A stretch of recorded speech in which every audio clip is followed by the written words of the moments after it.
Dr. Nitin.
I now request Dr. Barun K. Naik, the President All India Ophthalmological Society, to welcome everyone and to introduce the incoming President of the All India Ophthalmological Society, Dr. Lalit Verma.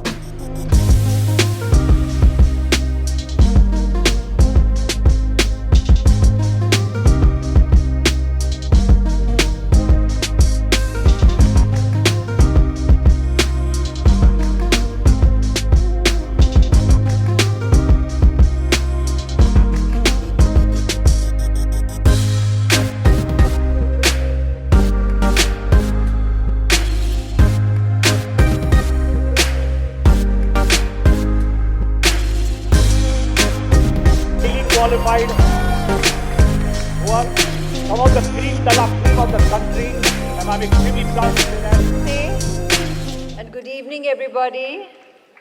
Thank you so very much for such a warm welcome today. And Dr. Mehta, thank you. That was just so humbling. I mean, thank you so much for your kind words of appreciation.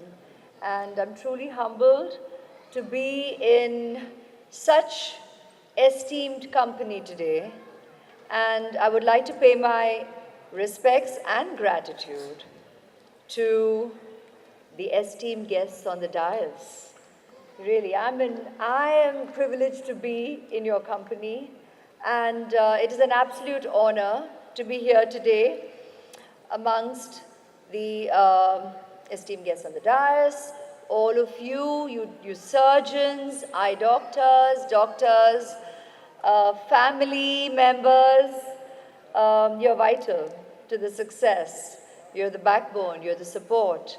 And it was so wonderful to hear your president, Dr. Lalit, to turn around and actually express his gratitude towards his family. It was very touching, very apt.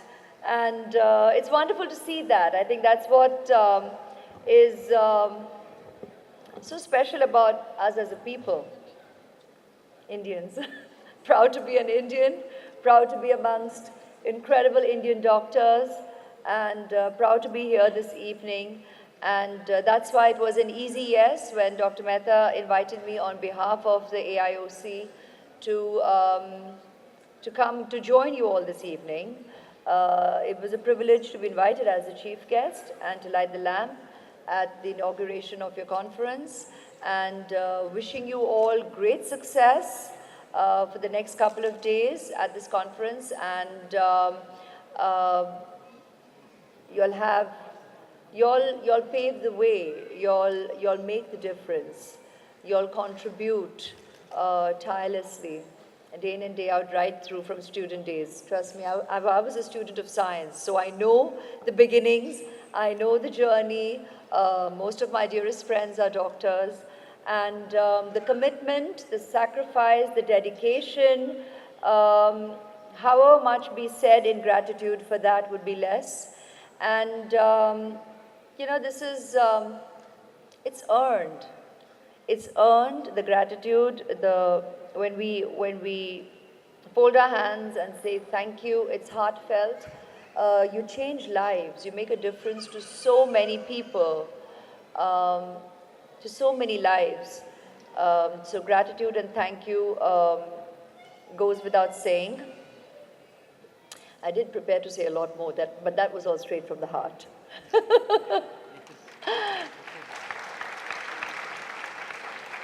So,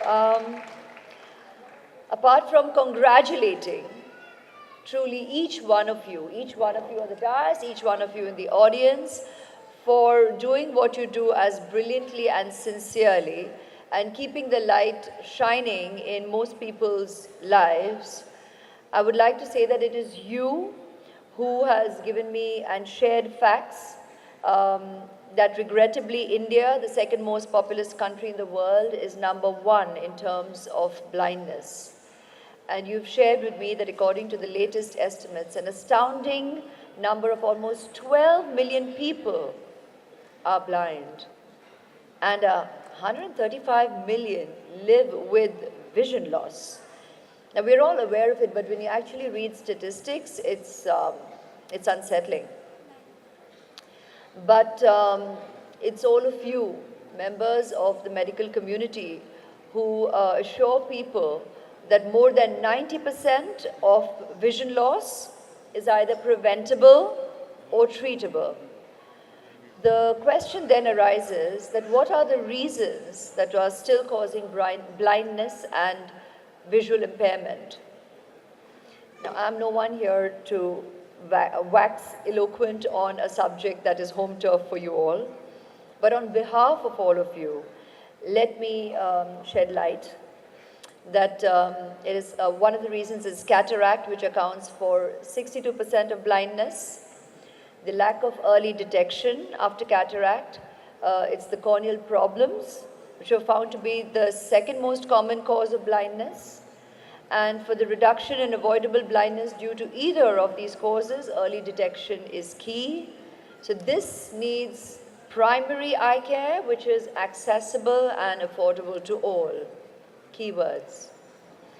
One of the underreported tragedies of our time is that nearly 90% of the blind live in low-income rural areas.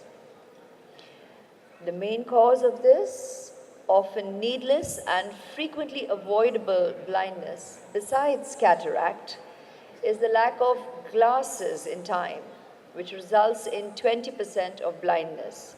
Now, this is a fact and a statistic that I think most people in regular society would not be aware of unless shared on platforms such as this. Then we have glaucoma, that's retinal blindness, which is the result of diabetes, highly prevalent in our country. Myopia in children is on the rise.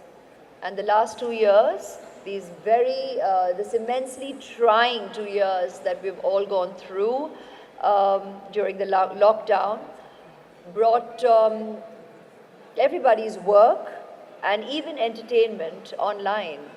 And that obviously has meant a lot more strain on the delicate eyes of children, which has been detrimental, testing.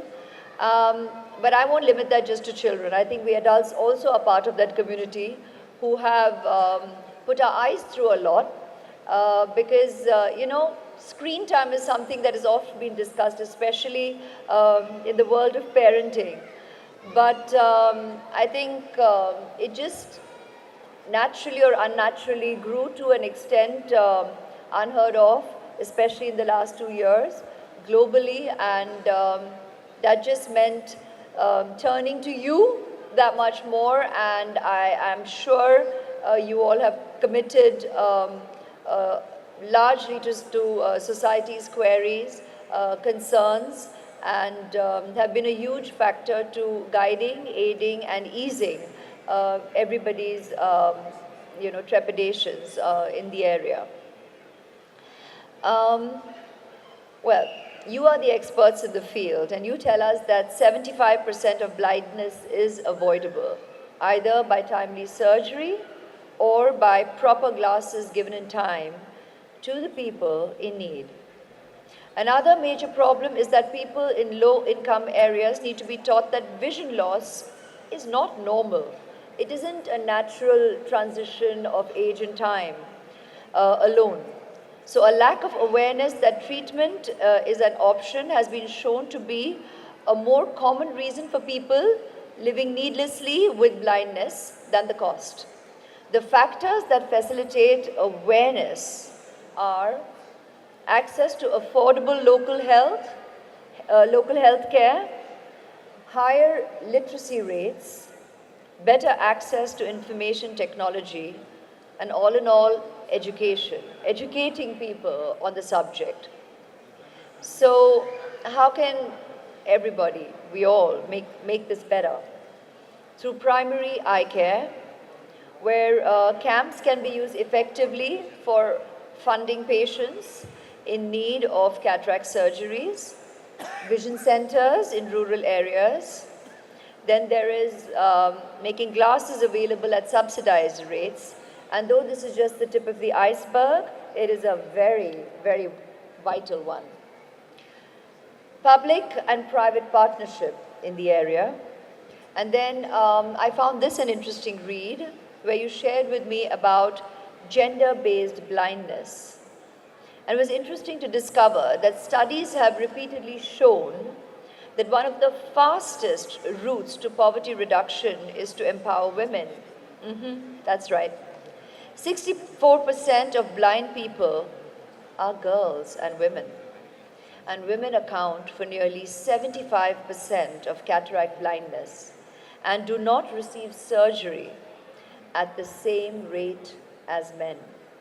A fact, even in today's time where we all believe we have moved way ahead in terms of gender equality and equal care, equal understanding, and equal rights. In some parts of the country, the risk of going blind from trachoma is now up to 4 times greater for women than it is for men. So another of the benefits of combating blindness in low-income areas is unlocking female empowerment. And now we come to eye donation. Eye donation in our country is very low, just 40,000 per year, and we all are aware of the population of our country. The gift of vision is by far one of the simplest and immensely effective gift that you can actually give your fellow people, humanity, family members, or society. Make your choice, but it is a gift. It is a selfless gift, no less, and by far the simplest act of charity, donation, good karma, take your pick, find your reasons, but I believe eye donation is something that we all can easily pledge to taking a step towards.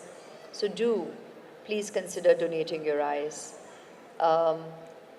You can actually pass the torch and light another's life with this very simple gift of vision to anyone out there in need.